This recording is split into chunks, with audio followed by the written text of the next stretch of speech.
filles, bienvenue sur Blabla Lâche. Et donc, je vous retrouve sur le format podcast. Pourquoi podcast ? Parce que c'est un format que j'écoute beaucoup. Donc, en général, le matin, quand je vais au travail, comme j'ai la chance d'habiter assez proche de mon local, c'est vrai que j'y vais à pied. Donc voilà, je me choisis des podcasts, etc. C'est un format que j'adore. Et c'est pour ça que je vous retrouve sous ce format, donc sous Blabla Lâche. Et nous allons parler du coup de sujets plutôt divers et variés, toujours au niveau des extensions de cils. Pourquoi pas au niveau de l'esthétique ? Je ne sais pas, nous verrons bien. Du coup, avec le podcast, c'est un peu un challenge pour moi parce que sur Instagram, sur les réseaux, etc., j'aime bien que tout soit parfait. Les photos, les vidéos, les réels, les TikTok, que la musique soit bien, etc. Et c'est vrai que le podcast, c'est quelque chose d'un peu plus léger, d'un peu plus spontané.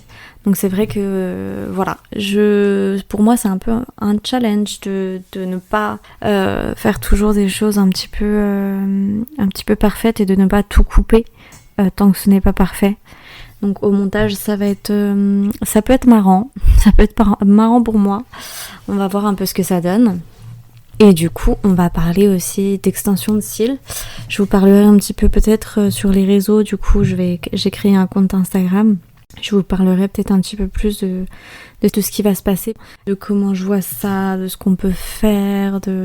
Voilà, moi j'aimerais bien que ce soit une plateforme d'échange en premier lieu, vraiment d'échange, qu'on puisse inviter des gens, qu'on puisse inviter des techniciennes de cils et pourquoi pas après des dermographes, je crois que c'est ça, des dermographes, des techniciennes, enfin du sourcil, des lèvres, etc. Ça peut être hyper intéressant. Mais voilà, je veux vraiment que ce soit une plateforme d'échange, que si par exemple, si vous avez des questions, si vous avez des sujets auxquels on peut parler, on peut faire des podcasts, pourquoi pas filmer les podcasts pour faire une chaîne YouTube. J'ai pas mal d'idées à vous proposer, pas mal de sujets, j'ai déjà repéré certaines techniciennes que j'aimerais bien inviter pour faire un podcast à 2, à 3, à 4, ce serait cool. J'aimerais bien inviter certaines de mes clientes aussi pour parler un petit peu de ce qu'elles pensent des extensions. Surtout, je vous prépare un podcast sur les expériences clientes. Je trouve que c'est bien aussi de faire les plus sympas. Qu'est-ce qu'elles apprécient, qu'est-ce qu'elles n'aiment pas, comment elles aiment être accueillies, etc. Et ça, c'est vrai que je trouve ça hyper intéressant. Donc, pourquoi pas faire ça ? Donc voilà, je vous mettrai tout sur Instagram. Je pense pas faire un Facebook parce que je pense que c'est un réseau social qui est un petit peu vieux, on va dire.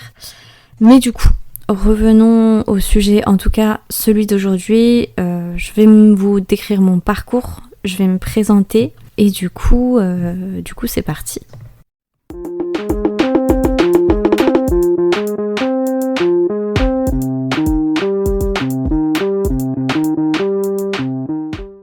Donc je me présente, je m'appelle Cynthia, j'ai 28 ans et ça fait à peu près une dizaine d'années que je fais les extensions de cils. Vous pouvez me retrouver sur Instagram, Facebook, TikTok, etc. avec le nom Cils de Cynthia. Et je fais des poses cils à cils, des poses volume russe et tout ce qui est lash lift. Du coup, je vais vous raconter un petit peu comment j'ai commencé les extensions et comment j'en suis arrivée là. Alors, du coup, j'ai fait des études d'histoire de l'art, des arts appliqués. À la base, je voulais être architecte d'intérieur depuis des années.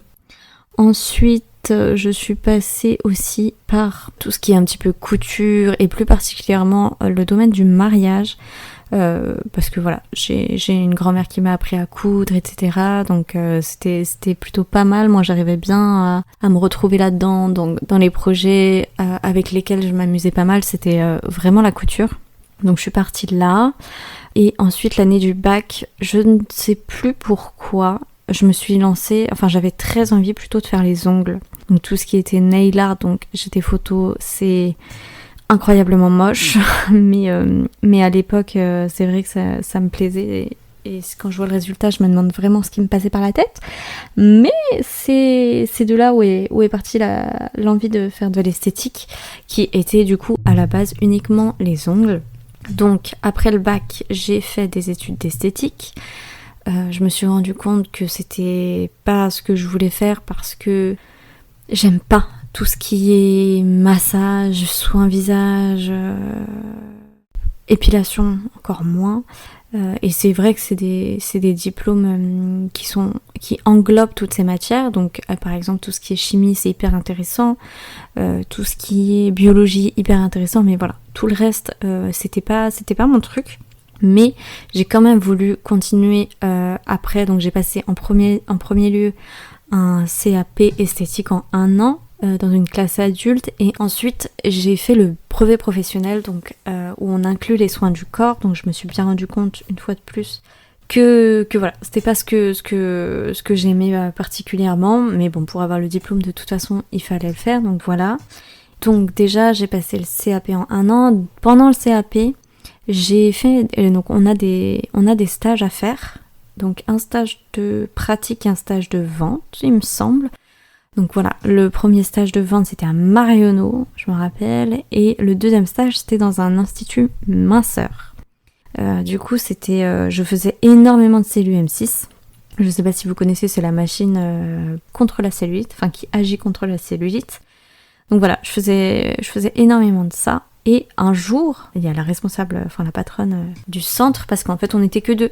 Donc c'était cool parce que j'étais vraiment avec les clientes, etc. J'avais vraiment des responsabilités puisque on n'était que toutes les 2. Et du coup, un jour, une cliente est entrée pour une pause d'extension de cils. Du coup, ma responsable l'a prise, et c'est vrai que j'avais jamais regardé, je connaissais pas du tout en fait les extensions de cils puisque c'était en 2013, puisque ça fait longtemps quand même, 2012, 2013, je ne sais plus. Et du coup, c'est vrai qu'en fait c'était une dame qui était très âgée et qui était très malade surtout. Et c'est vrai qu'en fait voilà, elle avait une maladie assez grave et sur la fin. Et du coup, c'est vrai que ça l'aidait en fait à se sentir bien, encore bien même avec la maladie, à se sentir belle. Et c'est vrai que j'ai trouvé ça hyper touchant. Ça a été le premier truc où je me suis dit, ça c'est pas mal. On peut faire enfin, en général d'ailleurs, l'esthétique, on peut faire du bien aux gens, les massages, voilà, ça détend, etc. C'est tout ce qui est énergie, etc. Moi, j'y crois beaucoup. Et c'est vrai que les extensions, on parle pas d'énergie ni rien, mais on parle quand même de bien-être, de confiance en soi, parce que soyons très honnêtes, on n'a pas la même tête sans extension et avec extension. Et ça, je pense qu'on peut tout en témoigner. Donc c'est vrai que cette cliente qui était venue parce qu'elle était malade, enfin c'était son petit plaisir. Et du coup, ensuite, j'ai fini ce stage, donc c'était top. Et ensuite, je suis allée en brevet professionnel où j'ai fait 1 an dans un institut. Et du coup, pendant cette année, c'était un institut qui faisait de tout, donc massage, ongles, épilation, etc. Et pendant cette année, 3-4 mois après avoir commencé, j'ai passé ma première formation d'extension de cils. Donc c'était une formation de 1 jour qui, avec le recul, me paraît complètement naze, très honnêtement. Il me semble que j'ai fait, comme un peu ce qu'on voit aujourd'hui, 10h-18h, bon, ça à la limite. Mais en fait, c'était vraiment, la théorie, ça a duré 1 heure, j'ai dû faire 2 modèles. Et après, mon avis très personnel, c'est qu'on peut pas apprendre un métier en 1 journée. Donc j'avais passé cette formation, donc j'avais eu le petit diplôme, la petite mallette, etc. Donc ensuite j'avais fini mon année, mon alternance dans cet institut qui faisait de tout, et je me suis aussi rendu compte que c'était vraiment pas ce que je voulais, tout ce qui est massage, épilation, et que pendant cette année je faisais les extensions de cils pour m'entraîner sur mes collègues, et que ça me plaisait, malgré que maintenant avec du recul je me dis que les pauses étaient folles, c'était du 0,25, du 0,30, du 14, enfin vous imaginez les pires extensions qui existent. Je les posais les pires. Donc j'ai voulu couper cette année. Enfin, c'est-à-dire que l'alternance, normalement, on fait ça en 2 ans. Moi, j'ai fait ça en 1 an. Je voulais pas du tout faire plus. Et du coup, à ce moment-là, donc j'avais 6 mois d'extension de cils à mon actif, même si franchement, au bout de 6 mois, c'était encore une catastrophe. Et du coup, donc j'ai cherché une nouvelle entreprise, et c'est là où je me suis dit, est-ce que je cherche un institut d'extension de cils? Est-ce que c'est une bonne idée? Et j'ai eu une question, je m'en rappelle, et je pense que peut-être pas mal de vous se l'est posé aussi. Je me suis dit, est-ce que ça va me plaire de faire ça toute la journée? Parce que c'est vrai que c'est quelque chose... Déjà à l'époque, on n'en parlait pas. Honnêtement, on n'en parlait pas. Il y avait 2 salons sur Paris. 2, 3 peut-être. Les prix étaient excessifs. C'était vraiment un peu la nouvelle mode. Ça existait déjà depuis à peu près 10 ans. C'était vraiment pas tout nouveau. Mais par contre, on en parlait très très peu. Instagram en 2014, c'était pas ce que c'est aujourd'hui. On était même plutôt sur Facebook. Enfin bref, c'était vraiment... personne ne connaissait. Et du coup, je m'étais vraiment demandé, est-ce que je peux faire ça toute la journée? Est-ce que ça va me plaire? Est-ce que je vais pas m'ennuyer? Est-ce que... je savais que tout ce qui était massage, épilation, ça ne me plaisait pas. Les ongles, du coup, j'ai toujours apprécié, mais sans plus, du coup. Et en fait, j'ai donc postulé à une entreprise, un salon d'extension de cils à ce moment-là, où j'ai été prise, donc c'était cool. Et petite anecdote, je me rappelle que j'avais envoyé... je les avais contactés par mail ou par téléphone, je ne sais plus. Et j'avais envoyé mon dossier avec mon CV, etc. Et du coup, notamment, des photos de mes réalisations. Je pensais que, franchement, j'avais tout éclaté, c'était magnifique. Pas du tout. Pas du tout. Franchement, je pourrais vous la ressortir, mais imaginez-vous les pires poses. Voilà, les cils croisés, les cils épais, les cils longs, une pose aux 3/4 complète, vraiment dans tous les sens, c'était ça. Et en fait, je me rappelle que en postulant à ce salon, je pensais que mes poses étaient belles. Vraiment, j'étais fière de moi. Alors, autant la confiance en soi, c'est cool, et franchement, c'est bien de se sentir confiante, autant avec le recul, je me dis, oulala, Et je me rappelle que cet institut, voilà, il m'avait accepté, et je sais plus pourquoi, quelques mois après, il m'avait avoué que ça les avait arrangés, que j'ai déjà la formation, parce que comme ça, j'avais déjà un peu touché aux extensions, mais que par contre, les photos, c'était une catastrophe. Et je me rappelle avoir été vexée, sans le dire bien sûr, mais j'avais été vexée parce que je pensais vraiment... que j'avais plié le game, quoi. Alors que pas du tout. Mais bref, c'était une petite anecdote, c'était rigolo. Et du coup, j'ai fait cette année en alternance donc dans ce salon. L'ambiance était franchement géniale. C'était vraiment sympa. J'en garde un très bon souvenir. Et j'ai gardé contact avec quelques-unes de mes collègues qui peut-être écouteront ce podcast et se reconnaîtront. Mais franchement, c'était vraiment hyper sympa. On était libres. Parce qu'on était peut-être 5, 6, 7, ouais, quelque chose comme ça. Il y avait des filles il y avait pas mal de filles quand même. Donc c'est vrai qu'on était assez libre, on faisait un peu ce qu'on voulait. Tant qu'on travaillait bien, on avait du temps libre. Bon, évidemment, les tâches des instituts, etc. Mais pour avoir été dans des instituts un peu moins sympas, finalement, en fait, quand on fait confiance en salariés et qu'on n'est pas tout le temps derrière leur dos, et ben, franchement, ça marche beaucoup mieux, on a beaucoup plus envie de s'investir. Donc si vous pouvez retenir un conseil pour celles qui veulent des employés, c'est soyez cool. Sans bien sûr être trop, mais c'est vrai que la meilleure ambiance dont je me rappelle dans un institut, c'était celle-là. C'était vraiment... voilà, on était vraiment bien.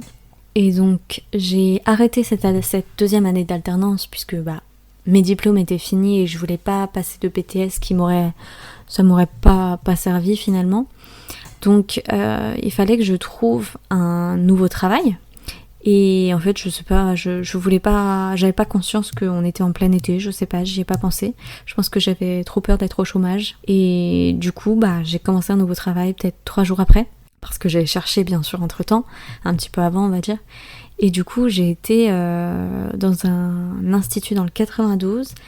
Et à côté, en fait, j'avais demandé un mi-temps, il me semble, si ma mémoire est bonne. J'avais demandé un mi-temps parce que justement à côté, je voulais commencer à ouvrir mon auto-entreprise et travailler à la maison, tout en sachant qu'à l'époque, j'étais chez mes parents à Paris. Du coup, j'avais vu avec la patronne de l'établissement, de l'institut, dans le 92, qui m'avait accepté que je monte mon entreprise, ce qui est assez rare, on va pas se mentir, que quelqu'un accepte que vous fassiez la même chose dans son institut et à Paris, donc ça c'était plutôt sympa. Donc dans l'institut je faisais les ongles et tout ce qui est semi-permanent, etc. et les cils. Et l'autre partie de la semaine, en fait, j'étais à la maison, chez mes parents, et je faisais mes clientes. Enfin, j'avais pour l'instant aucune cliente, hein, mais voilà, c'était le début. Et donc Instagram était vraiment à ses tout débuts, et il n'y avait pas du tout de compte de technicienne de cils, etc. J'ai commencé comme ça, donc ça s'est passé pendant 8 mois. 8 mois, ouais. Et ensuite, je suis partie de cet institut. J'ai complètement arrêté les ongles, d'ailleurs. C'est à ce moment-là. Et j'ai fait uniquement à la maison. Donc ça, c'était cool. Mais moi, j'arrive... En fait, plus j'étais chez moi, plus j'aimais pas. Donc c'était assez contraignant, on va dire. C'est-à-dire qu'en fait, moi, je trouve qu'on fait du domicile, on a tendance à beaucoup plus travailler puisqu'on n'a pas le trajet et puisqu'on est à la maison. Et en tout cas, moi, c'était ça. Je pouvais finir à 22, 23 heures et hop, je reprenais le matin à 9 heures parce que c'est pareil, vous n'avez pas de trajet, du coup, vous commencez plus tôt. Donc, je faisais vraiment des horaires... alors, je n'étais pas forcément pleine toute la journée, mais c'est vrai que, voilà, même s'il y avait des trous, finir à 22, 23 heures, je ne le ferai plus. Bon, au début, je pense qu'on a toutes fait plein d'erreurs, et puis c'est les débuts, donc c'est sympa comme ça. Et donc ça a duré, ça aussi, je ne sais même plus combien, je crois que ça n'a pas duré longtemps, 2-3 mois max. Ouais, peut-être 2-3 mois max. Ensuite, j'ai loué une cabine dans un institut, donc ça a été un peu crescendo. Voilà, j'ai fait des instituts, j'ai fait à la maison en mi-temps avec un autre institut, j'ai loué du coup une cabine dans un institut, ça a été un petit peu plus long, ça a duré 1 an et demi, il me semble, 1 an et demi à peu près, ou 1 an et demi. Donc voilà, c'était sympa, et j'avais mes clientes, j'avais aussi les clientes de l'institut, donc c'est pareil, on partageait le temps en deux. Donc ça a duré voilà 1 an et demi, et donc j'ai pu... déjà Instagram c'était beaucoup plus développé que l'année d'avant, parce que bon, ça l'était toujours pas autant qu'aujourd'hui, mais ça s'était quand même pas mal démocratisé. J'avais pu faire pas mal de clientèle quand même. L'été, c'était le premier été ou le deuxième, donc il y avait quand même beaucoup de monde. Donc voilà. Ensuite, j'ai loué un tout petit appartement à une de mes copines. Ça a duré 1 mois. C'était un mois d'août. Sous les toits alors, je crois qu'il a pas fait si beau que ça, donc heureusement que j'avais pas eu la canicule, mais du coup oui, ça a duré le mois d'août, donc peut-être que mes clientes me suivent, enfin je sais que j'ai des clientes qui me suivent depuis tout ce temps-là, donc ça fait des années qu'elles sont là, donc elles se rappelleront du sujet dont je parle et de l'endroit dont je parle au mois d'août dans le 7e arrondissement. Ensuite, donc ça a duré 1 mois parce que c'était bien trop petit et qu'on m'avait surtout prêté cet appartement parce que la personne était partie en vacances. Donc dans tous les cas, septembre, il fallait que je trouve un endroit. Et j'ai rencontré Anna Herman. C'est un cœur cette fille, si vous la connaissez, c'est celle qui fait les sourcils. Vous pouvez aller voir sur Instagram Anna Herman. Elle gagne à être reconnue, elle est incroyable. Elle est d'une gentillesse à toute épreuve et elle fait un travail de dingue. Voilà, je l'aime.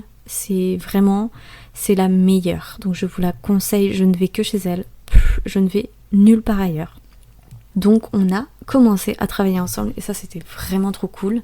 J'étais du coup au studio Harcourt dans le 16e arrondissement, donc je pense qu'il y a des clientes à moi qui écouteront ce podcast et qui se rappelleront de l'endroit. Franchement le studio Harcourt c'est un endroit incroyable. Qui a sa réputation et qui est vraiment à la hauteur de sa réputation. C'est un très très bel endroit. Donc on a travaillé comme ça 2-3 mois. Et ensuite, j'ai trouvé le local. J'ai trouvé le local dans le 8e. Et c'est là où tout a vraiment... tout avait déjà vraiment commencé, hein, j'allais dire ça, mais en fait pas du tout. Ça a continué. Donc voilà mon parcours, c'était assez long, je pense que ce podcast est un petit peu long, mais c'était sympa, comme ça vous pouvez un petit peu mieux me connaître, et ce serait cool qu'on fasse des échanges et que vous me racontiez votre parcours, ça peut être sympa. Au niveau des formations, j'ai fait une première formation comme je vous l'ai dit en 2014. Ensuite, l'institut où j'ai travaillé en alternance pendant 1 an, qui était vraiment spécialisé dans les extensions de cils, ils m'ont totalement reformée, surtout au respect du cil. Je pense que si je devais les décrire, ce serait ça. Donc ça, c'était vraiment, j'ai envie de vous dire, indispensable. Mais comme toutes les formations, en tout cas celle où j'ai été en 2014 ne l'étaient pas, il faudrait que ça le soit un petit peu partout. Mais voilà, on m'avait bien appris le respect du cil naturel, le poids, la taille par rapport au cil naturel, etc. Et en fait, depuis, je fais des masterclass 1 ou 2 fois par an, ça dépend qui vient. Surtout depuis le Covid, ça a un petit peu changé. C'est quelque chose que j'adore faire, je trouve ça hyper intéressant. Déjà, ça permet de rencontrer des personnes et d'avoir des échanges. Et je trouve ça hyper important de se former à peut-être de nouvelles techniques ou réviser les anciennes ou juste, en fait, se remettre en question sur l'apprentissage finalement, ah oui c'est vrai, j'avais oublié, on doit plus faire comme ça que comme ça, etc. Voilà, j'avais fait des formations, je suis allée en Belgique faire des formations qui étaient super cool, c'était mes premières formations à l'étranger avec des masters, donc c'était super cool. Et je pense que la plus belle formation que j'ai faite, celle qui m'a le plus marquée dans vraiment le bon sens et surtout qui a été d'une grande aide pour moi, c'est celle avec Anna Davudova. Elle est vraiment incroyable. Cette femme est incroyable.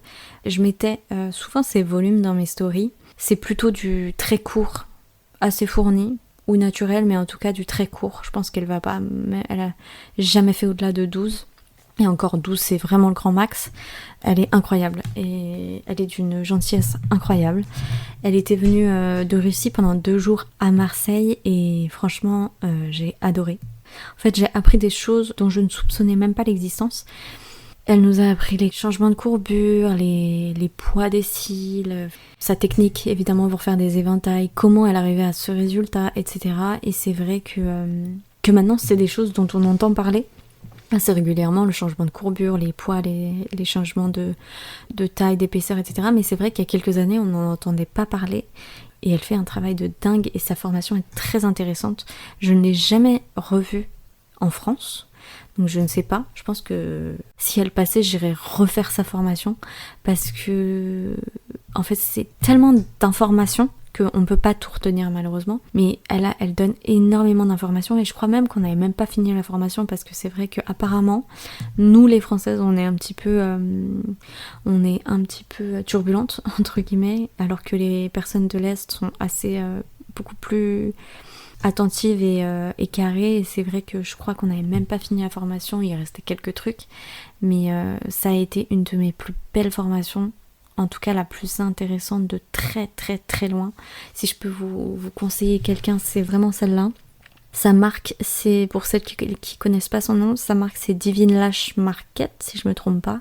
Voilà, c'est un logo noir et bleu, il me semble. Donc voilà, elle vraiment c'est mon goal, c'est mon modèle, c'est si un jour mon niveau doit être incroyable, il faut qu'il soit comme ça. Dans ma tête, c'est pas autrement. Donc après, il faut savoir aussi qu'elle met également 3 ou 4 heures pour ses pauses volume, pour qu'elle soit complète. Donc c'est aussi du travail, hein, même pour elle, mais c'est vrai que ses pauses sont incroyables. C'est cette fille qui a été la plus passionnante de toutes. Donc voilà pour mon parcours. J'espère que ce podcast vous a plu. Ce que je vous réserve vous plaira également. Donc je vous souhaite une très belle soirée. N'hésitez pas à me dire et à me raconter quels sont vos parcours. N'hésitez pas non plus à me dire votre retour, tout simplement, sur ce podcast. Si je parle assez fort, si vous comprenez tout, si je parle clairement, si... Voilà, toutes vos suggestions sont les bienvenues. Vos idées de contenu, si vous voulez surtout qu'on parle de quelque chose de particulier, si vous voulez que je vous invite à faire un podcast, ça serait sympa, ou si vous avez envie d'entendre quelqu'un en particulier. Donc voilà, je vous souhaite une très belle soirée et je vous dis du coup au prochain podcast.